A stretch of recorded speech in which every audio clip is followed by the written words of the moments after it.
Hello, reviewers. I am Cheryl A. Brewer in Research Application Experience 2 at Texas Tech University, and it is my pleasure to present to you my study, Fostering the Student's Journey of Becoming and the Sense of Self Through Narratives. The purpose of this study is to work with students assigned to the Disciplinary Alternative Education Program called DEP, D-A-E-P.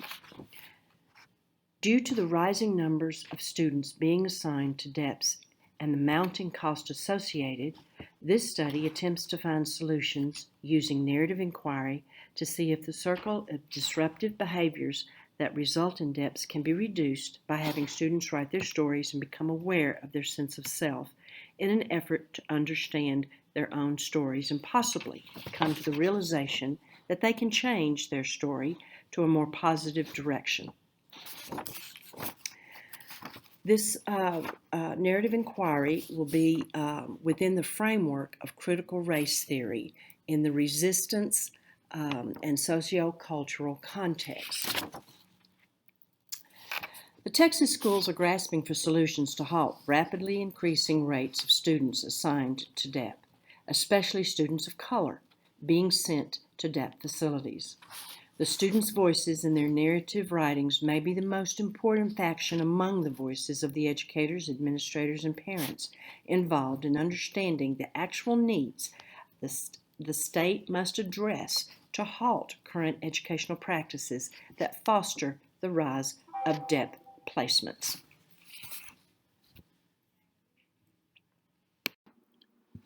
Two main studies are used to document the rise in DEP placements in the state of Texas. The TEA 2005 through 2006 study demonstrating the high percentage of students placed in DEP. In that 1 year, over 100,000 students in the state of Texas experienced a DEP facility. The second study used in this experiment, the Texas 2000 to 2009 Breaking School Rules, published in 2011, found 59.6% of 928,940 seventh graders were sent to a DEP facility. This report gave a breakdown by grade levels, PK through 12, over the 9-year study. This study also reported non-whites and students with specific educational disabilities were especially likely to be removed from the classroom for disciplinary reasons, and students who were suspended or expelled were at increased risk of repeating a grade, dropping out of school, or come into contact with the juvenile justice system, now referred to as pipeline to prison. Having established the need for this study, I will go to our setting. The setting is at a DAP facility in Texas, and it's called Priority Intervention Academy. There was a meeting with the principal, associate principal, and the counselor with me. These gentlemen were of like mind with this study and welcomed me with open arms. They scheduled my study into the course of the day due to the DEP facility being run on a very structured schedule. I was assigned to room 129 to have privacy for the students to write their narratives and have reflective interviews about their writings. I worked with each student between 10 a.m. to 11 a.m. On rare occasions, when room 29 was not available, like in state testing time, I came in the afternoon for an hour with each student and was placed in the conference room. This required me to be at the site often. This is a video of me beginning my presentation to the administrators at PIA to let them know of the findings that we had discovered thus far. It was agreed upon that my study would be ongoing and new projects were also possible. These gentlemen, again, um, liked the ideas of the students getting in touch with themselves and taking responsibility for their actions. Um, they felt that everything else was done from the outside to go into the student, and this was something that would be from the student within the student. Process. First, you were approached, Mr. Woodard, I approached you to see if y'all would be willing to participate in this study, and then of course we sent the formal letters and had all the formal signatures, and you very graciously accepted us into your home here. Then, once I came to the site, I presented the children a PowerPoint, the initial children a PowerPoint explaining the study and their part, and why a researcher from Texas Tech, needed their input. And we told them that their words would definitely help us understand how to teach teachers, to be more knowledgeable and to be of more service to them in their educational journey. Then we developed parental consent forms because these children are all under the age of 18. And then we had the assent forms. The child had to decide ultimately whether they wanted to participate or not. And once they signed their assent forms, we gave them the parental consent form to get back. I explained to them that the narrative inquiry and reflective interviews would involve these 5 topics. And these 5 topics were to get them to think about themselves. I highly stressed that these topics were for them to write to them, and that their information would be kept anonymous. It would not be tied back to their name. And that they were willing to stop the writings at any point in time they wanted. And I stressed that to them often. Because if I got any sense that they were under any duress, I would ask them, are you sure you want to continue writing?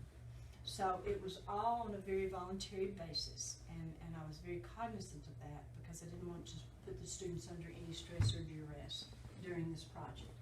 The first topic, my story, how I got to priority intervention.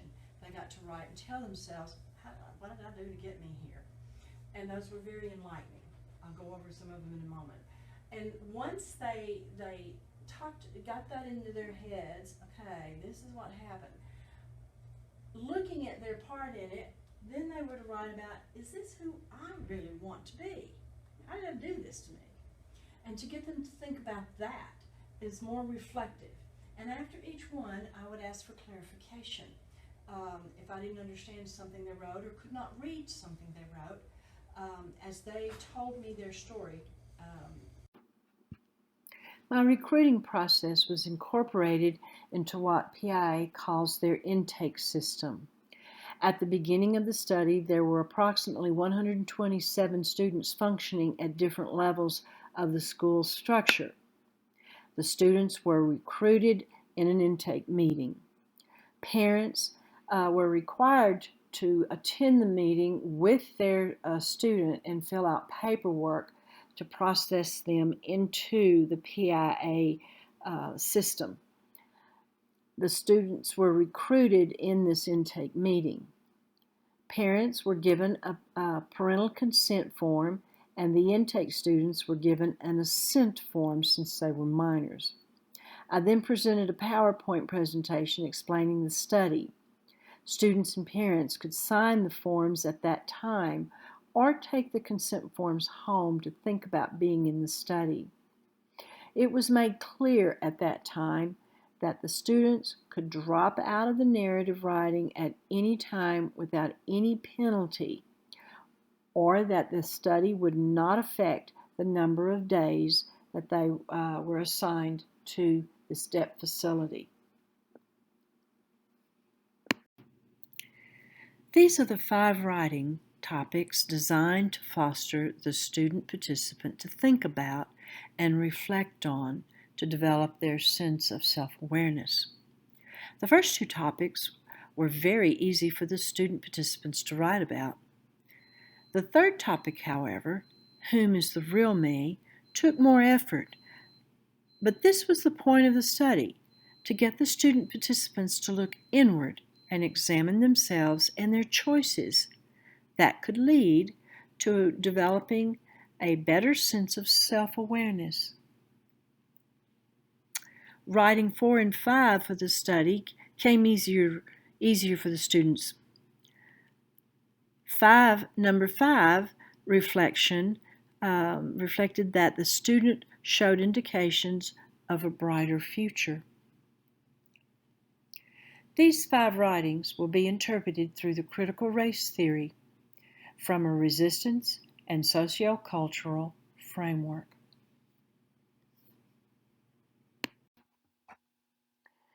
There were challenges in gathering the data. First, students suddenly returned to their home school. The students were never allowed to know the exact date that they would be returned to their home school. And this is because that when students realized they had to go back to their home school, many of them would often do things to get into trouble so that their time at this DEP facility would be extended. I also had students being put in jail or expelled from PIA. The first week of the study, one young lady was put in jail, and 2 young men were expelled from PIA. Then there are students deciding they do not want to do the writings, and this is fine. They're constantly told and asked, this is voluntary, and you may stop the study at any point without any penalty, and it will not affect your days at PIA. I had 3 girls decide that they did not want to do the writings after they completed their first writing. Results. Did students develop a sense of self-awareness? Yes. The students demonstrated in their writings that they knew their part in being placed in PIA. They also demonstrated that they knew what it took to be successful in the classroom, as well as their writings showed they desired a more positive future and to make better choices. This particular young man, E.T., is a 6th grade male of Hispanic descent. He was placed in PIA for having 15 office referrals. The last one was he did not have a pencil. His writing states, how I got in PIA. I got here by too many referrals. I had 15 and they were for not having a pencil and for not listening and just dumb stuff. What I would have done to change that is if I had known they were serious about sending me in here, I would not have come. I wish I could go back in time or that I could bring a pencil.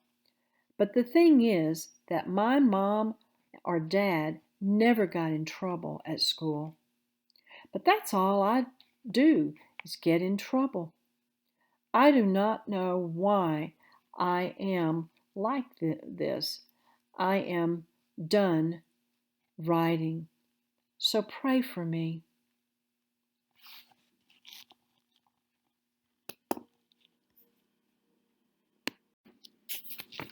E.T. goes on to tell us who the real me is. This is not the real me. I do not belong here. I think that I am not a perfect kid, but I am not bad. I just make some dumb decisions. I'm going to tell you a secret. I have the Holy Ghost and I am baptized. I have Jesus in my spirit. My mom and dad pray for me at home. But I still make mistakes. Me and my family go to, and he tells us, his church and his pastor. Then he goes on to say, and no, This is not the real me. I do not want to go to hell. But if I keep going down this road, I will go to hell and all of these other kids too. I want to be the kid that goes to heaven and see my God. So this is not the real me. The real me is just trying to get out. I'm going to let the real me out. Sorry, I haven't wrote that much. I'm doing the best I can.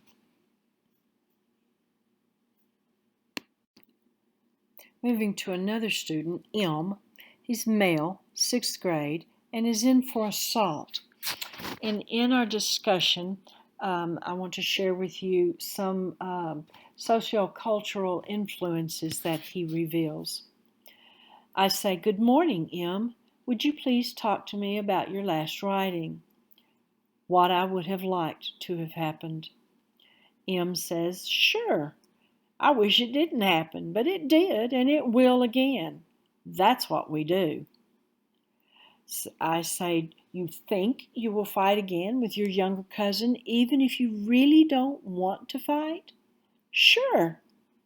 That's how we do things." This young man went on to say this over and over, and he was confused as to why he was arrested because he and his family and his cousins kid around and, as he says, fight all the time. This is just part of their family structure.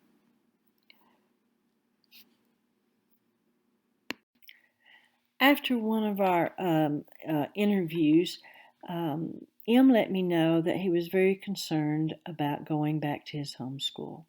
So I suggested that maybe he could write a letter to his teacher asking for their help so that he won't get in trouble again. "Please help me, teacher. Can you please put me far away from Azara?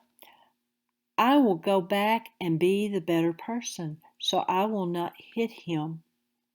I want to be in the back of the room and away from people. I prefer to be by myself.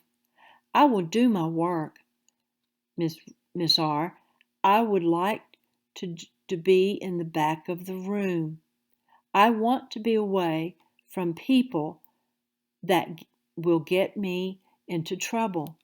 I do not to want to be with him at lunch. I like to be away from him. He gets me in trouble lots of times, but I don't want him to have power over me, to not get sent back to project." This is the young man who, when we was almost ready to release to go back, wore a red t-shirt, which is a gang color, and it's a huge no-no at the debt center. And the principals knew why he did it. So he was sent back anyway. His time was not extended. But I feel for him because he's now gone back into that same socioculture that he thought was normal, but put in the educational system, it caused a huge conflict, enough of a conflict to get this child arrested for the 3rd time.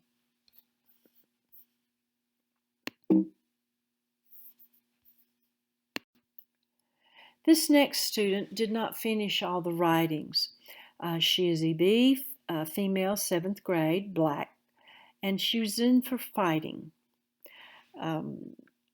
When I arrived one day for her to write, she boldly stated, "Miss B, my mother's taking me out of town, and I'll be gone for a while. But when I come back, I won't come to PIA.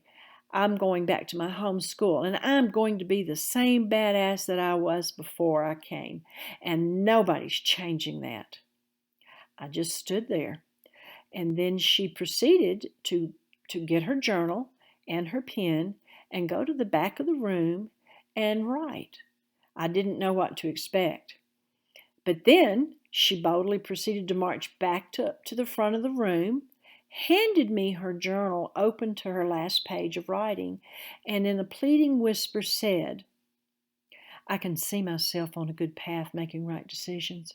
I am smart and can make good grades when I want to. I can see myself maybe being a nurse.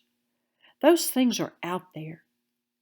But when it comes down to it, those good choices get so beat deep down in me, it's just too easy to stay bad." She steps closer and says, "Please help me. I really don't want to be bad." She then walked out of the room and did not look back.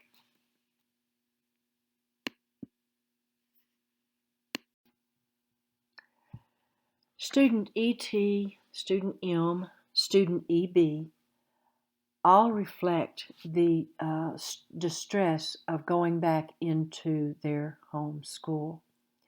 The sociocultural way of behaving clashes with the socioculture of the white structured educational system, and these kids are caught in the middle. These are some of the limitations of the child being caught in the middle. The shortage of time for the students to absorb their aha experiences of self-discovery is a concern to me. Once the participants become self-aware, they need more time to absorb that newfound knowledge and assimilate that knowledge in their everyday functioning. They need to begin to build some internally constructed strategies to take back into their home school environment that they possibly showed resistance to before PIA. And that environment has not changed. They're going back into that environment, and will they be emotionally strong enough to resist? It remains to be seen if the students are emotionally strong enough to put into practice the newfound knowledge when they are back in their old environment.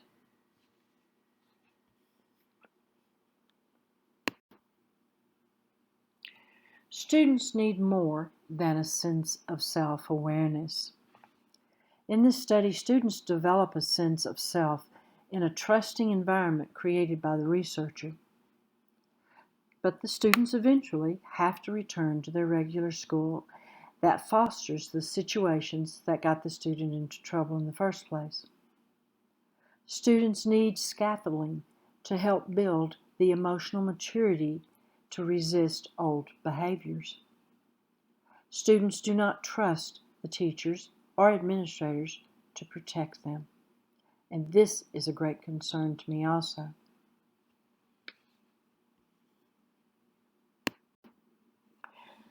Discussion points of this study. Students did show the ability to self-reflect and understand their part in choosing their disruptive behavior of resistance supported in the sociocultural theory. The student participants in this study demonstrated they were affected by two sociocultural factions: the disenfranchised, poverty, racial entrapments of their family life, and the dominant white ruled educational system with all the expectations of the white social structure. The student participants of PIA supported the critical race theory. There are a disproportion of blacks, Hispanics, and special education students at the PIA site I did my work, and that is discussed in the literature. Placing a disproportion of blacks, Hispanics, and special education students at PIA are attributed to the increased risk of repeating a grade, dropping out of school, and or come into contact with the juvenile justice system, now referred to as the pipeline to prison. This study unexpectedly discovered the dire need to educate teachers to understand and teach this vulnerable population of PIA students. Addressing these three major issues could possibly lower the out-of-control statistics of children being placed in DEP facilities like PIA. This narrative inquiry study warrants the need for more research on the issues found from this limited research project. The following slides are my references.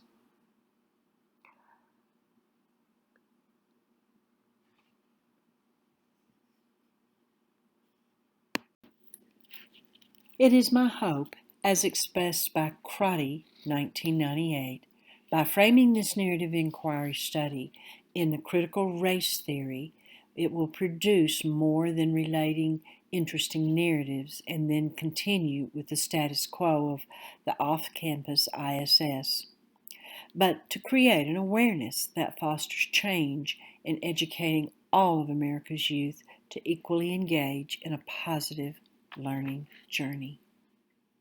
Thank you.